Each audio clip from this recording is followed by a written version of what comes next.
Capítulo 23. William Wilberforce no tenía buen aspecto.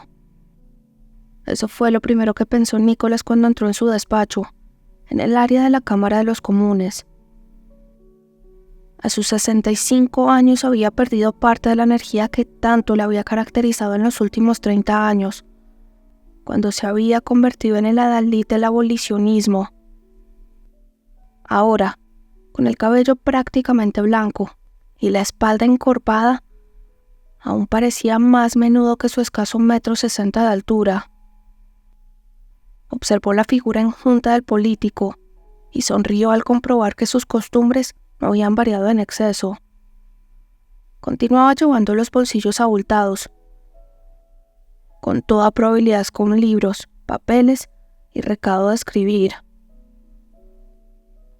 Por fortuna sus trajes siempre eran de color negro, para evitar que las manchas de tinta destacasen sobre la tela.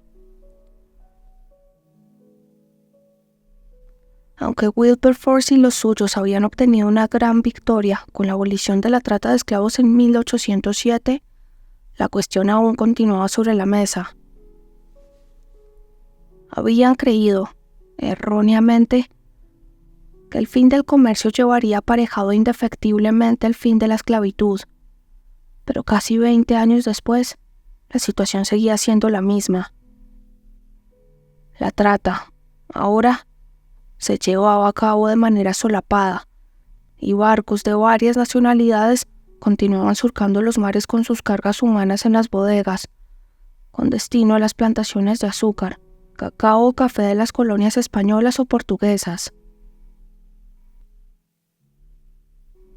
Cada año, Wilberforce volvía a sacar el tema en las sesiones parlamentarias para intentar conseguir una ley que liberara por fin a los miles de esclavos de las colonias británicas, con la esperanza de que el resto de los países los imitaran.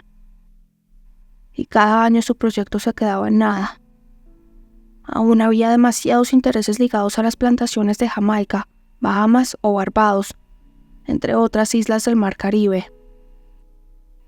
Muchos de los miembros de la Cámara de los Lores poseían tierras allí, y muchos otros dependían económicamente de ellas. Nicholas había sido uno de esos hombres, o mejor dicho, su familia lo había sido. Tenía constancia de que tanto su abuelo como su bisabuelo habían adquirido extensas plantaciones y que no le habían hecho ascos al tráfico de seres humanos, como tantos hombres de su tiempo. Su propio padre se había opuesto a la ley de 1807, en la creencia de que la falta de ese comercio tan lucrativo sería un desastre para la economía británica. No había sido así, por supuesto. Los comerciantes habían terminado hallando otras materias para el comercio, que a la larga habían resultado incluso más fructíferas: sal, marfil, oro, especias, aceite de palma.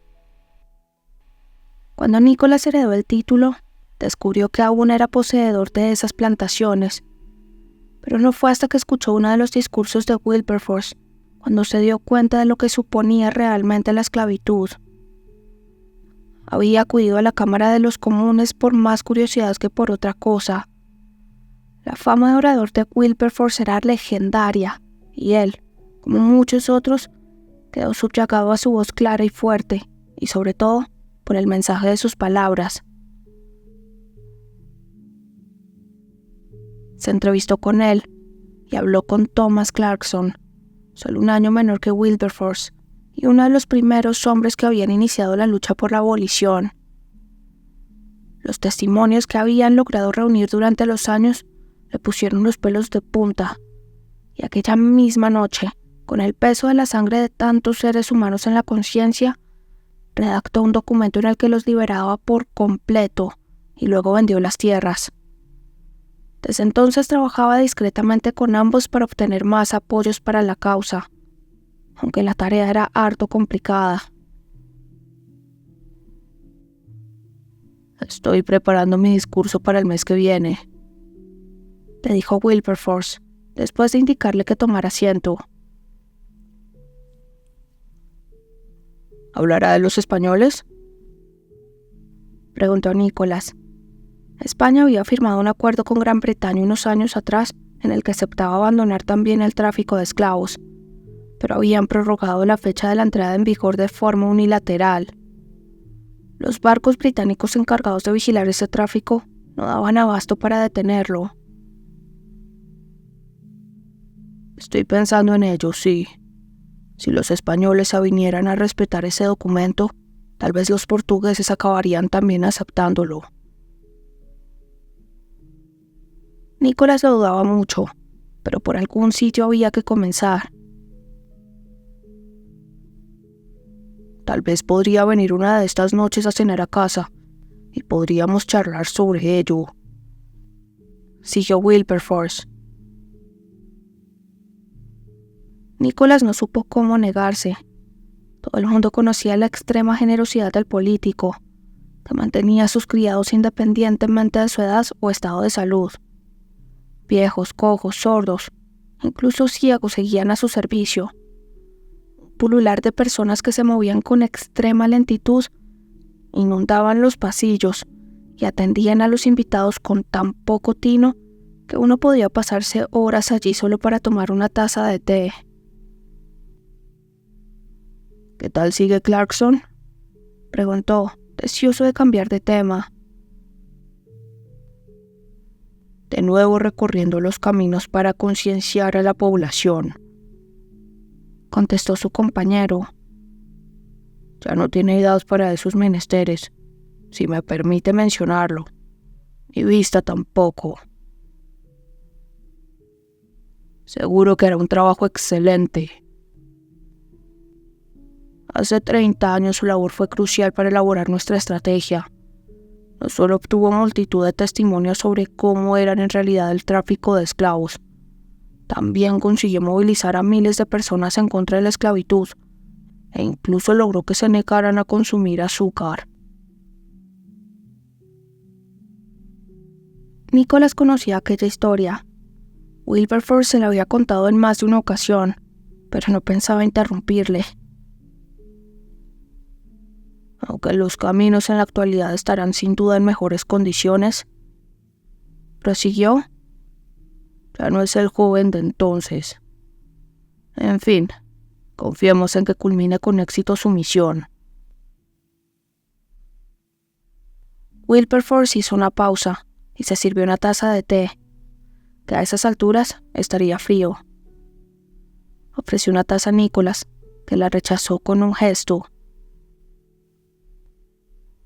¿Has logrado hablar con Gladstone?, le preguntó tras volver a tomar asiento. Sir John Gladstone era un parlamentario de origen escocés, poseedor de varias plantaciones esclavistas en Jamaica y Demerara. Unos meses atrás había sufrido en esta última una revuelta que había sido brutalmente sofocada por el ejército y la milicia. Un joven misionero protestante, John Smith, había sido detenido, encarcelado y acusado de promover la rebelión, y había muerto en prisión antes de recibir el indulto real. La noticia, que se había conocido solo hacía unas pocas semanas, había indignado a la opinión pública, pero Gladstone insistía en que sus esclavos trabajaban en las mejores condiciones posibles y que tenían a su disposición, desde escuelas a servicios médicos. Nicolás había intentado tantearle, pero el escocés era como una roca, inamovible e igual de rígido. El miedo al creciente número de negros en las plantaciones había llevado a algunos propietarios a replantearse su posición con respecto a una ley abolicionista, aunque aún de manera tibia. Era evidente que Gladstone no formaba parte de ese grupo. Jamás votará a favor de la abolición, aseguró Nicolás. ¿Ni siquiera tras lo ocurrido en su plantación? Ni siquiera así. No tiene miedo a los esclavos y cuenta con recursos suficientes como para contrarrestar cualquier conato de rebelión. Wilberforce se reclinó hacia atrás y Nicolás estuvo a punto de incorporarse para tomar la taza, que se mantenía en precario equilibrio sobre el platillo que sostenía entre los dedos laxos. Su frente surcada de arrugas se plegó aún más sobre sí misma. «Estoy cansado, Hancock. ¿Quiere que llame un coche para que lo lleve a casa?» «Me temo que mi cansancio no se curará con unas cuantas horas de descanso, pero le quedo agradecido». Nicholas asintió. Que Wilberforce estaba agotado era algo que saltaba a la vista. Se preguntó cuánto tiempo se sostendría la causa si el hombre que se había convertido en su voz decidía abandonarla.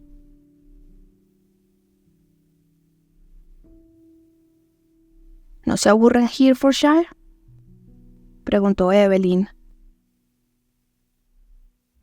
Esa mañana habían vuelto a salir, y Ruth Foster las acompañaba.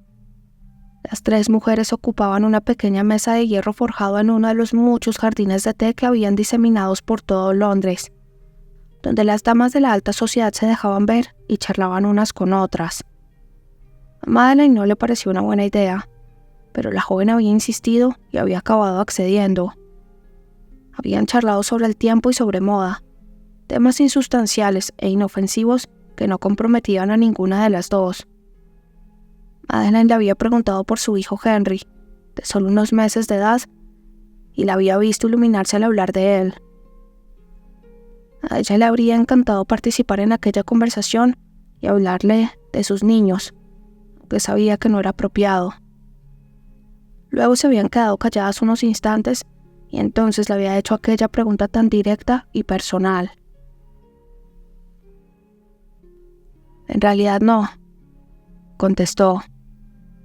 «Siempre hay mucho que hacer». ¿Mucho que hacer? En fin, no creo que disfrute de la posibilidad de asistir a muchas veladas interesantes. Cierto, no se celebran muchas fiestas en Hereford, pero la propiedad me mantiene ocupada. Para eso cuenta con un administrador, ¿verdad? Sí, claro. La imagen de Percy Evans acudió a su mente. Y uno muy bueno, a decir verdad. Pero me gusta estar al tanto de las necesidades de mis arrendatarios. ¿Se ve obligada a tratar con ellos? De hecho, es uno de los pequeños placeres de mi estancia allí. Resultaba un suplicio no poder expresarse con libertad sobre aquel aspecto de su vida. Observó a la joven, que la miraba con una expresión casi compasiva, y se apresuró a continuar. El resto del tiempo lo dedicó a bordar, a leer o a cuidar el jardín. Ruth Foster carraspeó, y Madeleine se aguantó las ganas de lanzarle una mirada de advertencia, que no habría podido ocultar a Evelyn. Era evidente que a su doncella le divertía el modo en que disfrazaba la verdad a su cuñada. Tal vez, en otras circunstancias, a ella también le habría parecido gracioso. Pero cuanto menos supieran los Sedgwick sobre su vida en Herefordshire, mejor para todos. ¡Oh! ¡Qué agradable sorpresa! Una voz aguda interrumpió la charla de ambas. Madeleine giró la cabeza y se encontró ante una dama de cierta edad y atractivo, con un vestido de mañana en tono burdeos que era una preciosidad. Junto a ella, una mujer de su misma edad, y tan similar a ella que era evidente que se trataba de su hermana. «Lady Penrose». Evelyn se levantó y la saludó. «Es una alegría verla de nuevo. Lady Stafford, está usted encantadora», añadió, dirigiéndose a su acompañante. «Querida, hacía meses que no la veía. ¿Qué tal está su pequeño?» «Oh, estupendamente. Es muy amable por preguntar». La dama quiso saber a continuación sobre casi todos los miembros de la familia, dirigiendo miradas elocuentes en su dirección, a la espera de que Evelyn hiciera las presentaciones oportunas.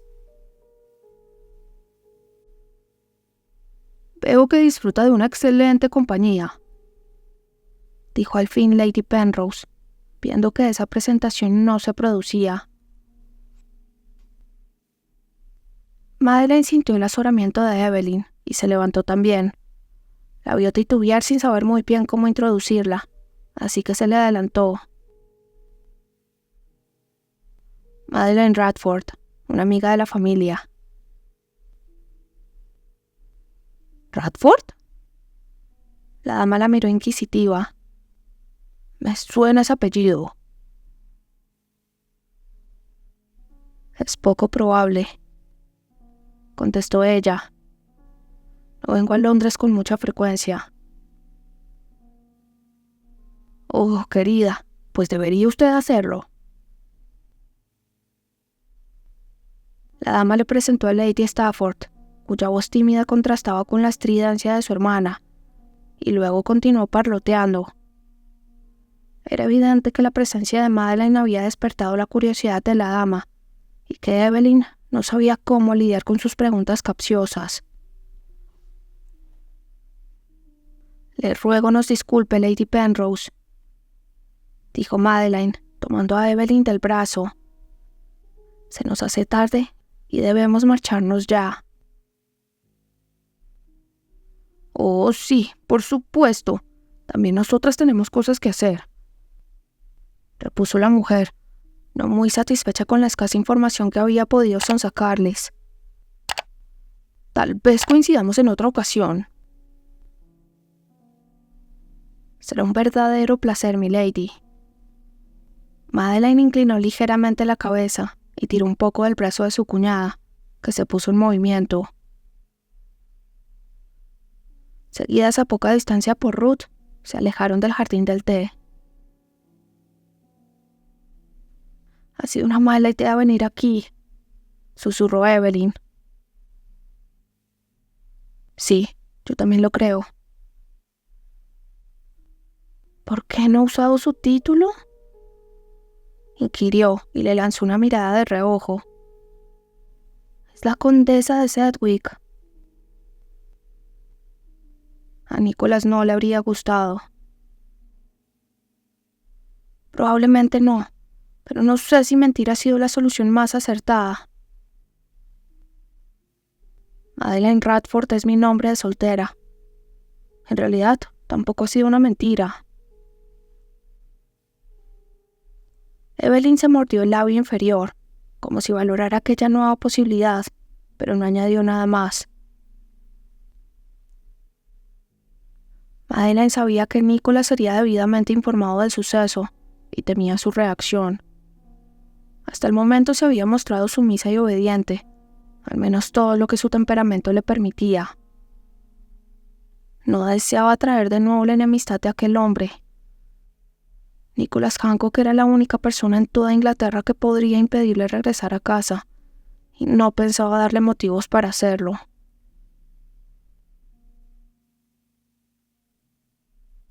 «¿Te encuentras bien, querida?». Patrick se inclinó hacia su esposa, sentada a su derecha. Evelyn apenas había probado la cena, distraída con sus pensamientos. Alzó la mirada de su plato y vio que todos la observaban, especialmente su cuñado Nicholas, sentado como siempre en la cabecera de la mesa. Sí, no ocurre nada». Colocó su mano sobre la de su esposo para tranquilizarle y le dedicó una sonrisa afectuosa.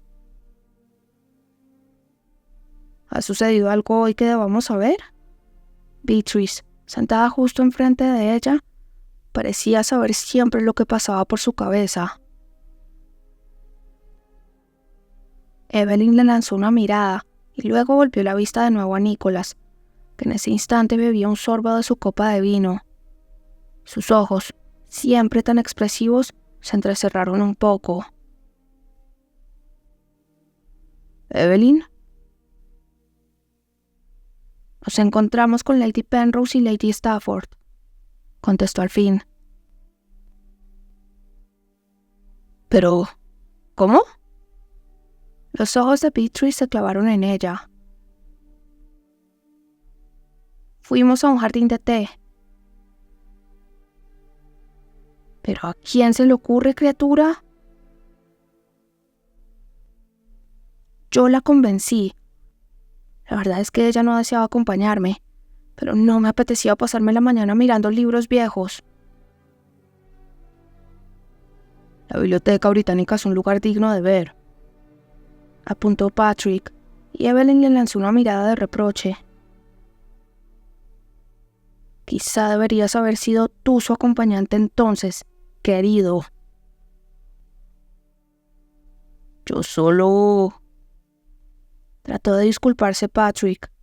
Estaba siendo injusta con él, lo sabía, igual que sabía que él la adoraba y quería cualquier cosa que ella le pidiera. Estoy cansada de esta situación, musitó al fin. Oh, vamos, si solo has salido un par de veces con ella, apuntó Beatrice. Esos son 2 veces más que tú, Beatrice, apostilló la joven ante la sorpresa de todos, incluida ella misma. Siempre se comportaba de forma muy respetuosa con la familia de su esposo, al menos hasta esa noche. Veo que esa mujer te ha inculcado su falta de modales, contraatacó su cuñada. Sus modales son exquisitos, y si me permite decirlo, su paciencia también. ¿Qué quieres decir con eso? Evelyn los miró a todos, de uno en uno. ¿De verdad les parece normal que esa mujer, que por si lo han olvidado es la actual condesa de Sedgwick, cena a solas en su habitación todas las noches? ¿Que necesite carabina para salir por la ciudad y que deba usar un nombre falso si nos encontramos con alguien? ¿Qué? Intervino Nicholas, que había permanecido al margen de la discusión entre sus cuñadas. ¿Mentiste a Lady Penrose? Fue Madeleine quien lo hizo. Yo me quedé sin palabras.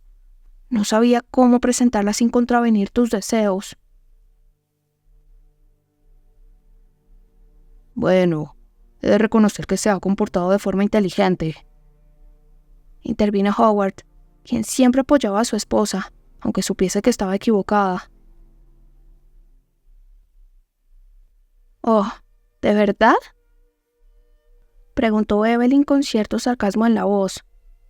Esa noche estaba totalmente irreconocible. Hasta ella era consciente de ello. ¿Y qué pasará la próxima vez? ¿O vamos a encerrarla bajo llave en su habitación? Creo que es lo único que nos falta por hacer. Evelyn. Patrick estaba escandalizado por el tono y las palabras empleadas por su esposa. He perdido el apetito. Se levantó y abandonó el comedor. Patrick se disculpó y salió tras ella. Ninguno de los dos volvió a la mesa. ¿Qué vamos a hacer?, preguntó Beatrice un minuto después, dirigiéndose a su cuñado. Lo de encerrarla con llave no me parece mala idea, bromeó Howard. Howard, por favor, le regañó su esposa, y luego se volvió hacia la cabecera de la mesa. Nicolás.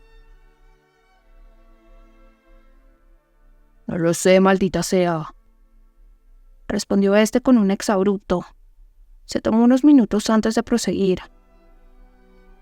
Deberíamos enviarla a Hereford mañana mismo, y que no regrese hasta la fiesta. ¿Ha ido ya la modista?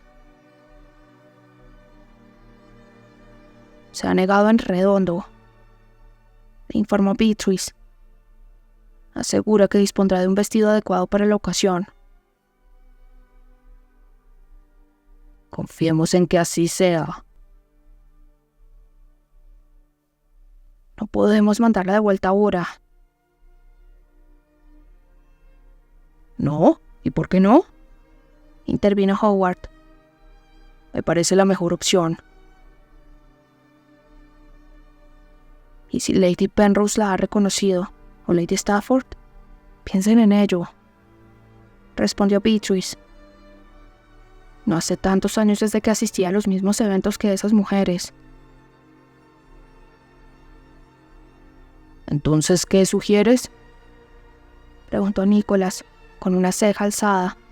Conocía la rapidez mental de su cuñada y su pragmatismo.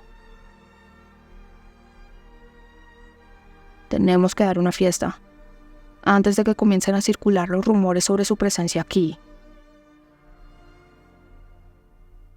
«¿Estás de broma?», señaló su esposo. «No, escúchame. Creo que es excelente idea», continuó. «Si esperamos a la fiesta de Devonshire, Madeline será la atracción de la noche. Todo el mundo se preguntará dónde ha estado todos estos años, y los cotilleos eclipsarán cualquier otra cosa, incluso la presencia del rey». «Es más que probable», reconoció Nicholas a regañadientes. «Si damos una fiesta antes, con cualquier pretexto, cuando llegue ese día, los cotilleos habrán cesado, o al menos se habrán atenuado». ¿Y Lady Penrose? Howard parecía preocupado por la posible influencia de aquella dama. Seguramente se tomará el episodio de hoy como una excentricidad de la condesa. Nada extraño, teniendo en cuenta que lleva tantos años alejada de los salones londinenses. ¿Qué opinas, Nicholas?, le preguntó su hermano. Pero él no supo qué responderle. ¿Una fiesta? ¿Para presentar a su esposa? Le parecía un disparate, y al mismo tiempo una idea genial. Solo que ese evento podía convertirse en un arma de doble filo. «Tengo que pensarlo», les dijo, dando por zanjado el tema, e hincando el tenedor en un pedazo de asado.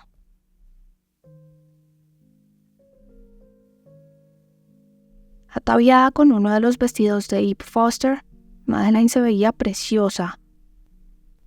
El corpiño era de un suave gris perla, el lazo bajo los senos de un tono más oscuro, y el cuerpo del vestido de color gris antracita. La combinación de sedas en tonos grises era favorecedor y original. Ruth le había ayudado a vestirse y a peinarse en un recogido desenfadado que dejaba algunos rizos sueltos. Frente al espejo se colocó los guantes, del mismo color perla, y con un brazalete bordado en la muñeca en gris oscuro. El conjunto era soberbio, lo sabía. Había reservado ese vestido para una ocasión especial, y aquella noche parecía perfecta para usarlo. Esa mañana la había visitado Beatrice, y había temido que fuera a reprocharle la salida del día anterior, en el cual había conocido a aquellas dos damas, cuyos nombres ya no recordaba. Sin embargo, lo que sucedió fue algo muy distinto. Le dijo que esa noche se esperaba que acompañara a la familia durante la cena. Lo hizo con un tono seco y nada cordial, y Madeline estuvo a punto de declinar la invitación. La perspectiva no le apetecía en absoluto, pero era consciente de que no estaba en su mano negarse. «Ya está lista, milady», le susurró Ruth a su lado. «Lo sé», musitó ella. Solo que parecía haber olvidado cómo moverse. Tuvo que respirar profundo varias veces para armarse de valor y mover al fin las piernas. Ruth la agarró de una mano antes de dirigirse a la puerta y se la apretó con fuerza. «Todo saldrá bien». Madeline asintió, aunque no muy convencida, y salió al pasillo. Las lámparas situadas en los laterales iluminaban tenuemente el largo corredor, que se le antojó casi insalvable. Con el corazón golpeando su costado, contó mentalmente hasta 10 antes de dar el primer paso. El primer paso siempre es el más difícil, se dijo, a medida que iba dejando atrás las puertas que jalonaban su recorrido.